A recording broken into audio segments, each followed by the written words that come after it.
अहम खबर शामिल करेंगे। अदालती अहकामात पर अमल दरामद न होने के हवाले से बड़ा फैसला जारी। चीफ जस्टिस याहिया अफरीदी ने रिमार्क्स दिए, कबल गिरफ्तारी के जमानत मुस्तरद होने के बाद फौरी गिरफ्तारी जरूरी है। सिर्फ सुप्रीम कोर्ट में दरखास्त दायर करना गिरफ्तारी को नहीं रोक सकता। अबूरी तहफ़्फ़ुज़ खुदकार नहीं, अदालत से वाज़े इजाज़त लेना लाजिम है। इसी पर मज़ीद बात कर लेते हैं। हसीब अली हमारे साथ मौजूद है। जी हसीब, आगाह कीजिएगा।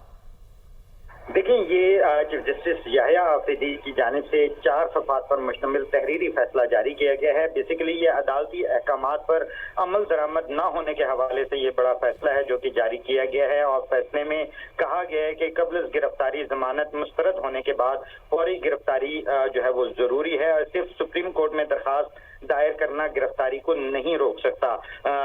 जो फैसला जारी किया गया उसमें कहा गया है कि मुल्जिम जाहिर खान और दीगर की लाहौर हाई कोर्ट से जमानत मुस्तरद हुई थी, जिसके बाद उनकी 6 माह तक जो है वो पुलिस ने गिरफ्तारी के लिए कोई अमली इकदाम नहीं उठाया। और अदालती अहकामात पर फौरी अमल दरामद इंसाफ का की बुनियाद है। और सुप्रीम कोर्ट की जानिब से ये भी कहा गया कि IG पंजाब ने गफलत का एतराफ करते हुए अदालती अहकामात पर अमल दरामद का सर्कुलर जारी करने की यकीन दहानी कराई है। और पुलिस गिरफ्तारी में ताखीर का जवाब इंतजामी सहूलत नहीं बन सकती।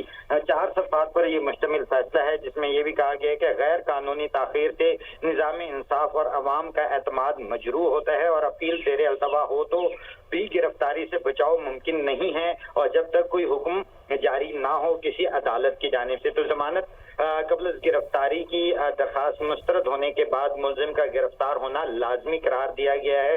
और अदालत की जानिब से ये कहा गया है कि अदालती हुक्म पर अमल दरामद ना होने के ऊपर जो है ये बरहमी का भी इजहार किया गया। और कहा है कि ये कहीं पे भी नहीं है ऐसा कि जमानत मुस्तरद होने के बाद मुल्जिम को गिरफ्तार ना किया जाए। जी ठीक है, बहुत शुक्रिया हसीब आपका।